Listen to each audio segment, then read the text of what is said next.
Bismillahirrahmanirrahim. All praises are Allah's, Lord of the worlds, and may His peace and blessings be upon our Master, the Holy Prophet Muhammad, and his pure immaculate Ahlul Bayt.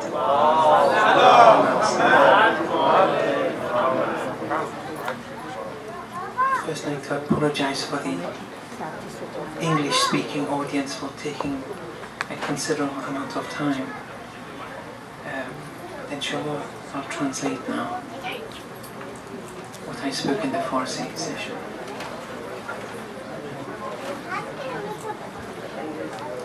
Yesterday, we spoke about the esoteric dimensions of the wudu and why the wudu, in addition to the letter of the law, it's important that one bears the spirit of wudu whilst doing the wudu. And we said one of the prime reasons that wudu is so emphasized before sleeping and even during the day is to attain to the metaphysical realms. And we spoke at some length about this, but it's about seeing beyond, and verses of the Quran demonstrate this. But if all your life you just limit it to the letter of the law, you won't be benefiting from the wudu. It's a spiritless wudu. And then with this wudu, it enables one to undergo visions and apparitions. We gave 2 stories of the Holy Quran, and we explained them, as being visions, not events that had occurred in the physical realm. Rather, they were visions. Today, I want to, inshallah, discuss another story of the Holy Quran. Here, the Gnostics, there may be some differences of opinion, even amongst the Gnostics, in relation to tonight's story of the Quran, as to whether this event mentioned in the Quran existed and occurred and was realized in the physical realm, or was it an apparition, a vision, like the stories we mentioned last night. So we'll go through the story, inshallah. We'll go through the morale of the story, and then the technical point of whether this happened in the physical realm or in the metaphysical realm. I'll discuss a few opinions amongst the Urafa, inshallah. Chapter 2, 260. وَإِذْ قَالَ إِبْرَاهِيمُ رَبِّي أَرِنِي كَيْفَ تُحْيِي الْمَوْتَى. Recall when Ibrahim alayhi salam said, "Oh, my Lord, show me how you revive the dead." قَالَ أَوَلَمْ تُؤْمِنْ. Allah said, "Don't you have Iman?" قَالَ Ibrahim alayhi salam replied, "Bala, yes. وَلَكِنْ لِيَطْمَئِنَّ قَلْبِي." It's to acquire tranquility of my heart. قَالَ, then Allah said, فَخُذْ أَرْبَعَةً مِنَ الطَّيْرِ. Seize upon or get 4 birds. فَصُرْهُنَّ إِلَيْكَ. Cut them into pieces. ثُمَّ اجْعَلْ عَلَى كُلِّ جَبَلٍ مِنْهُنَّ جُزْءًا. And then, when you mix them into bits, put a bit of each on each of the mountain's peaks. Place a bit on each mountain peak, on each mountain, but in the traditions it mentions the peak of the mountain. And in the traditions it speaks of there being 10 mountains there, or 10 hilltops maybe. Jabal may include both. But that flesh of the 4 birds that you've cut into pieces, a bit of that flesh on each of those mountain tops, just put them there. فَادْعُهُنَّ, call upon them. يَأْتِينَكَ سَعْيًا, they'll come to you in haste. They'll be revived and they'll come to you in haste. That's the verse of the Holy Quran.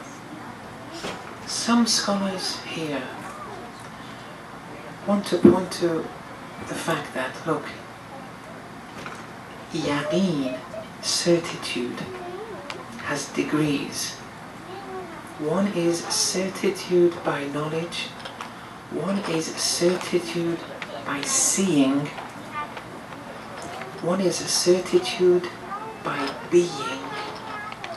Ilmul yaqeen, aynul yaqeen, and haqqul yaqeen. They're all yaqeen, certitude. One is through knowing, knowledge, one is seeing, one is through being. Examples that they give, for example, a medical student, when he reads about heart transplantations, he reads it in a book, he acquires certitude that heart transplantations are a reality. How does he know for sure? Because he's read it in a book. Certitude through knowledge. Then the same medical student one day sees the operation in the operation room, that heart transplantation. He now has yaqeen, certitude in relation to heart transplantations being a reality, but the yaqeen is stronger than when he just merely read it from a book. Qualitatively, the yaqeen is more. And then one day he becomes a physician, a surgeon, and he does the heart transplantation himself. Now it's haqqul yaqeen. He's the heart transplanter. He is this attribute of transplanting. The yaqeen of heart transplantations is much stronger than the previous two. Or another example, someone in Iran, for example, they read in books of geography, there's a land called America. And so they are certain that there is a country called America. You ask them why, they say because we read it in the books. Then that Iranian comes to America and sees America. Here the yaqeen is more. The certitude is more than when he only knew of America by knowledge. He's seeing America. And then one day he gets American citizenship and he becomes an American. See, there one's yaqeen is by being, not only by knowledge or seeing. He now is an American. And so one's yaqeen is stronger than the previous two.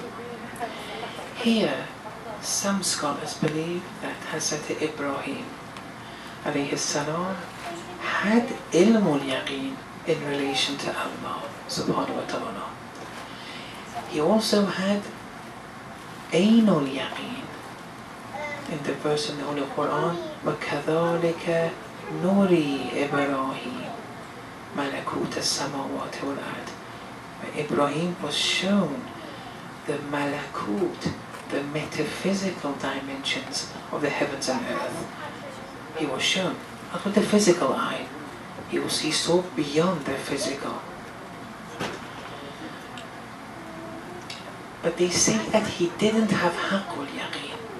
He didn't have this attribute of Allah. He wasn't in unity with this attribute of Allah. Which attribute? That of being a muhyi, the reviver of the dead. And this is what he wanted. So he didn't have haqqul yaqeen, according to some scholars. And that's what he wanted, and he was given it through this prescription of the four birds. Some scholars don't favor this interpretation because they don't like the idea of a prophet, a messenger of Allah, an infallible, not having haqqul yaqeen. Because infallibles, they don't sin. They can't sin. And we discussed the concept of infallibility, the rational basis to it a few nights ago. But an infallible, for them not to have haqqul yaqeen, is problematic for some scholars, especially the Gnostics. They have this concept which is called the luminous barzakh. It's attributed to prophets. They are luminous, nurani barzakhs. What does that mean? Barzakh, as you know, is that realm of existence in between the physical realm of existence and the purely metaphysical realm of existence. In between there's a realm that will all go, where this is called barzakh. Barzakh is an intermediary between two things. And when it's an intermediary between two things, A and B, that barzakh, that intermediary, has both qualities of A and B. For example, the reason barzakh is called barzakh, that intermediary realm between the physical world and the metaphysical, is because at the same time that it's metaphysical, there's no physical aspect to barzakh. It's like in your dreams. There's nothing physical in your dreams. But in your dreams, you see physical attributes. There's colour, size, shape. These are physical attributes. But there's no physical matter.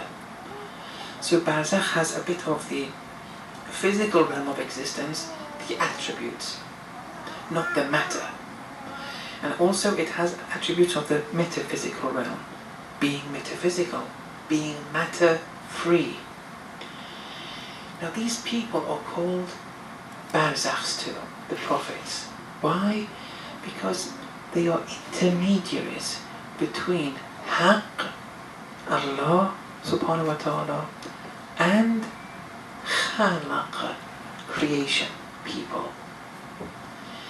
Prophets, infallibles, are Allah's mirror to the people and the people's mirror to Allah. It's an important concept. If you understand this, many stories of the Quran become more clearer to one. Prophets are Allah's mirror to the people and the people's mirror to Allah.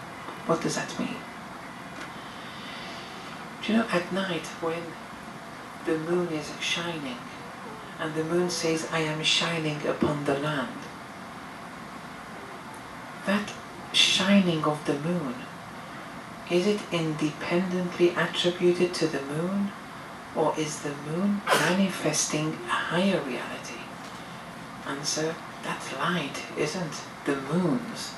The moon is manifesting the light of the sun. But since we don't see the sun, we think it's the moon. We even attribute the shining to the moon. The moon is the sun's mirror to the earth. It shines for the earth. The moon is an intermediary. It manifests the sun's shining onto earth. Hence the moon is an intermediary. And so the other way around too. When the moon is covered in darkness, is that darkness attributed to the moon itself? No. The shadow of the earth covers that moon, makes it dark. Not that the moon itself is dark. It's a mirror of the earth, as well as being a mirror of the sun to earth. It's the shadow, the darkness of the earth, which the moon is manifesting. Don't attribute the shining and the darkness to the moon itself.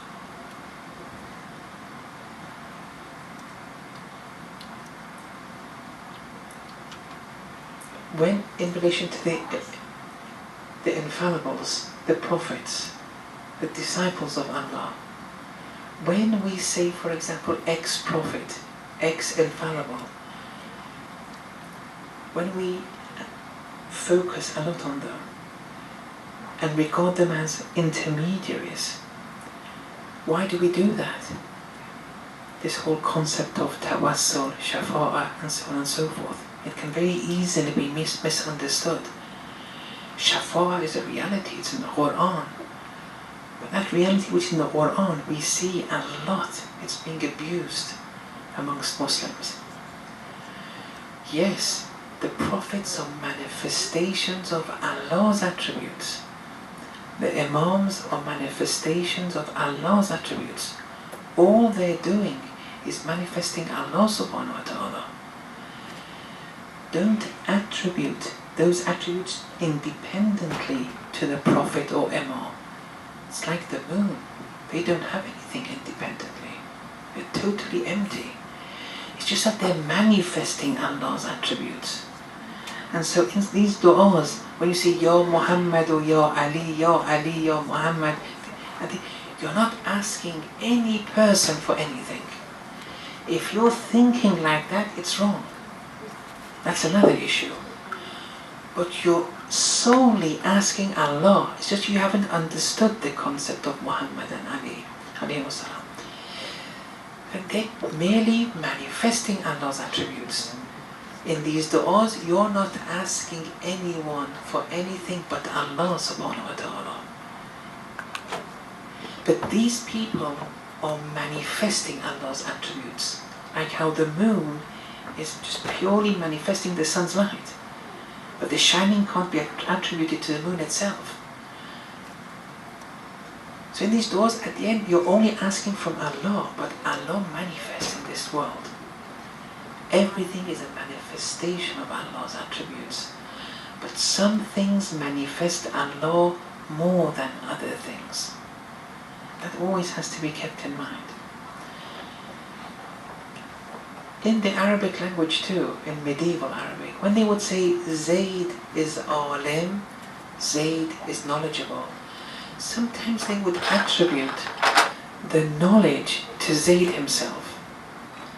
But sometimes the meaning of Zayd is knowledgeable is that person upon whom Zayd depends upon knowledge-wise is knowledgeable. But they say Zayd is knowledgeable. But they mean, for example, his father or his mentor is knowledgeable. That upon whom Zayd depends upon, who got his knowledge from. And that the story of the Imams is the same. The story of the prophets is the same. In any case, Nabi Ibrahim alayhi salam was a luminous barzakh. He was Allah's mirror to the people, and he was the people's mirror to Allah. He was with the people. He would take the people's problems, he would incorporate them, what these problems are. He was a representative of the people. He would have concerns for the people. And when he would do his mi'raj before Allah, knowing what he knows with the difficulties, in relation to those worries that he has, Allah then gives him a prescription in his ascension to give to the people. Because he's Allah's mirror to the people too. He's a barzakh, he's a luminous barzakh. He's an intermediary between haqq and khalq. He takes the people's problems to Allah. Not that Allah doesn't know, but He incorporates them within. When He ascends, He has these problems within Him. Then these problems, Allah then, as a representative of Allah to the people, gives him a code. In that mi'raj, in that ascension, He gives to the people.